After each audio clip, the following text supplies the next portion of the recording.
Here we are this morning. I put the first coat of sealer on Tommy's guitar.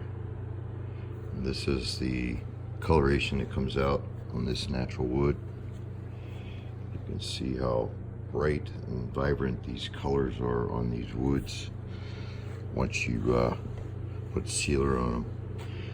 This is the first coat of sealer, and then this gets all block sanded, and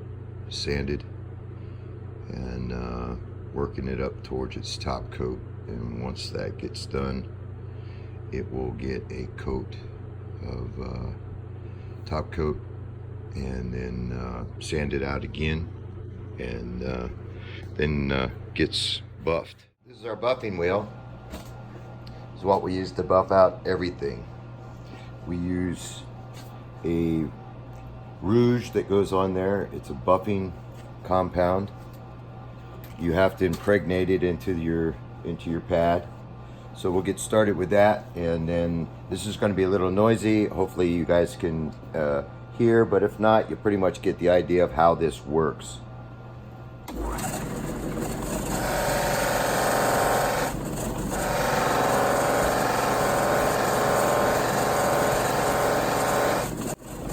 Okay, that holds the rouge into the pad.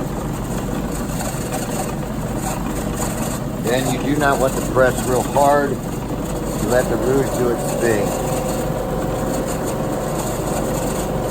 And just take and work it nice and easy. You do not want to catch an edge on any of your holes, because what will happen, it'll rip this guitar right out of your hand. Believe me, it will rip it right out of your hand.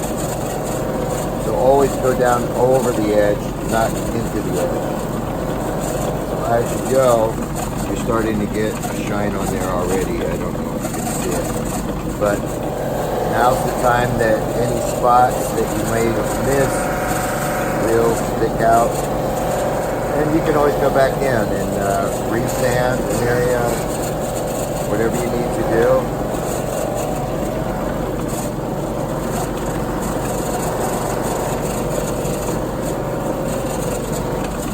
And then your edges, I usually take your bottom edge of it first.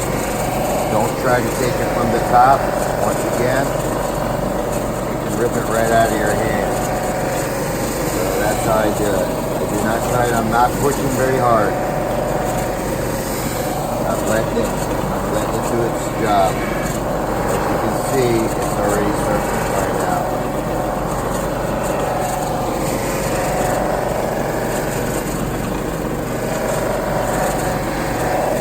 So that's the basics of it. I think you can kind of see that it's already starting to shine out.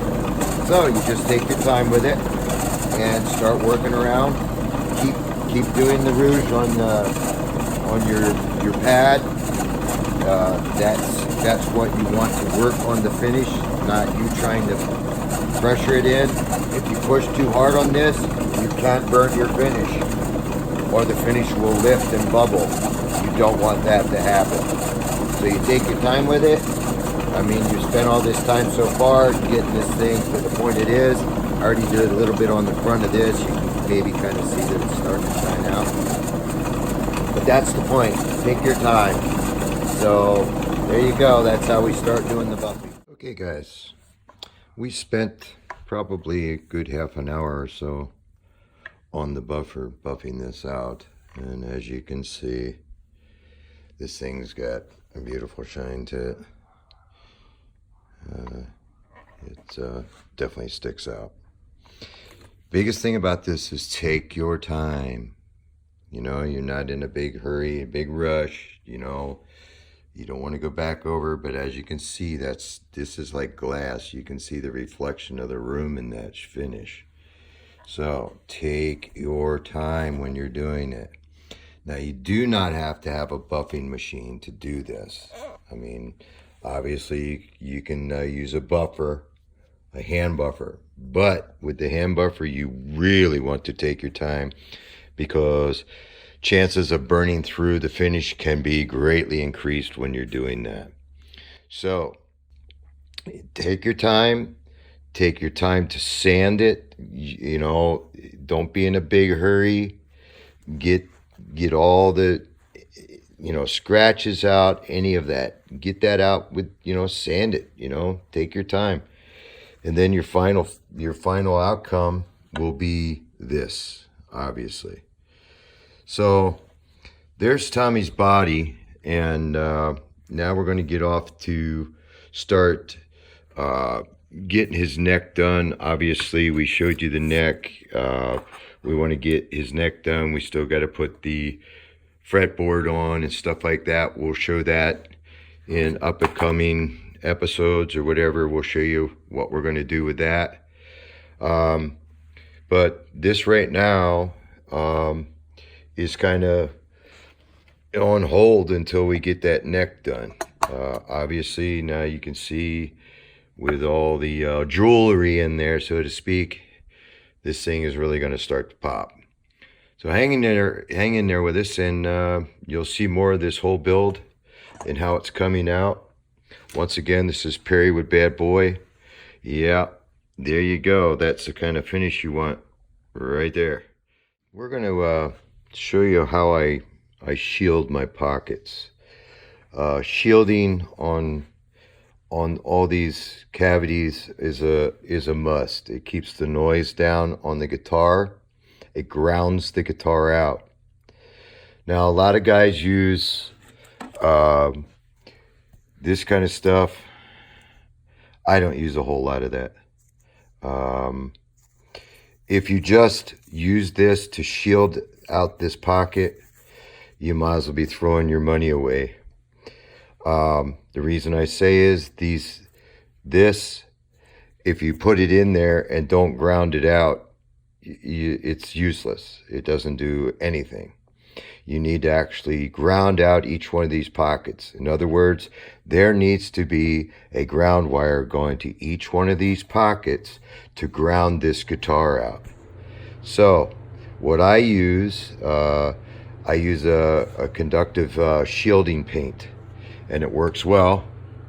You can get this from StuMac, and it actually is a conductive. You paint your cavities. Usually what I do is I'll paint my cavities with one coat, and then I will take a small piece of this and put it in the bottom so that I actually can solder. I'll solder that, you know, my wire right to that shielding tape, and then I go over it with another coat of the conductive. I know then I've got the ground and the shielding I need for this whole guitar. I do it in every pocket on this guitar, not just the tops. I do it in the cavity in the back for all your electronics. Do all that, and you will find out if you do that your guitar will quiet right up. Usually with single coil pickups is where you will find that a single coil pickup can be rather noisy.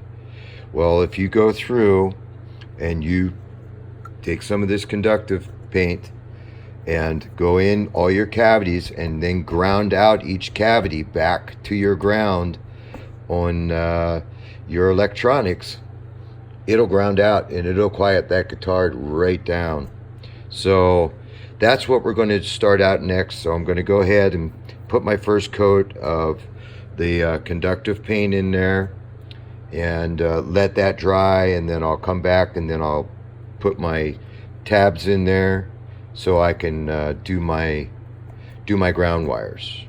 And I get a lot of this out of the way, that way I don't have the neck all on here, everything else trying to move this guitar around. It's easier, it lays flatter on the bench, and a lot easier to do at this point in time. So all right, that's what we're going to do now. Hi guys, we're back. We put sealer in here, conductive shielding on all of our pockets. Now what I'm going to do is we're going to take a little bit of copper tape and we put them in the bottom of these pockets. So that's what I'm going to do right now. Kind of give you an idea of what we're doing. Now this is the way I do it. You can do it whatever way you want to do it, but this is the way I do it. It grounds all these pockets out really well. And so, I mean, there's several ways you can do it. You can take and screw your wire into the pocket if you want to. Some guys do that. I do it this way because I like to solder. I like to solder my connections. So that's what we're going to do. All these pockets. Go ahead and get this all done in every pocket you got. And then what we're going to do is we're going to run a wire through all these pockets to ground it. Now remember, you need to make sure that your tremolo and stuff, or your bridges, are always grounded also. You know, if you do not do that, when you go to touch the strings, I'm sure that you've had a guitar in your hand. When you touch the strings, the guitar got quieter. Well, that's the reason why. It wasn't grounded correctly, and you need to make sure that you get them grounded right. Now, usually on these, I try to run the tape from all the pockets you got in there. Try to make sure that you cover from each one of your pots. I try to run some of this to each one of my pots. And what that does, it will allow you, when you put your pots in here, you don't even have to run a ground wire from pot to pot. You won't have to do that because your pots will be automatically grounded by themselves. So that's what you want to do. Get these grounded out that way, you know, from pot to pot. And that way, when you go to do your soldering and all that stuff, it'll be grounded. Okay guys, this is what we went ahead and did. We put the shielding paint in there. I put some tabs in here of copper. I soldered wires into each one of my pockets, and I ran a wire into my big pocket for my electronics. Now what I'm going to do, now that I've got this done, I'm going to put another coat of the conductive shielding paint on there. And then now I know I've got a good ground in each one of these pockets. You can use a meter to check if you've got good ground. And that's usually what I'll do. I use a meter, and it's easy. I use one of these, and they work really well. In fact, I set mine on it's a buzz tone. It lets me know that I've got ground to each one of my pockets. So now, with that conductive, you should get a good sound, okay, from each one of these. So as you're going, you can see that it's going through the whole thing. So now when I coat this with the second conductive shield, it'll coat all this copper, so you will not see the copper, but I guarantee when you touch this, you should have a tone coming through each one of those for your ground. And that's how you start grounding the whole thing out. So till next time, we'll talk to you later, and that's the grounding of your pockets and how we do it.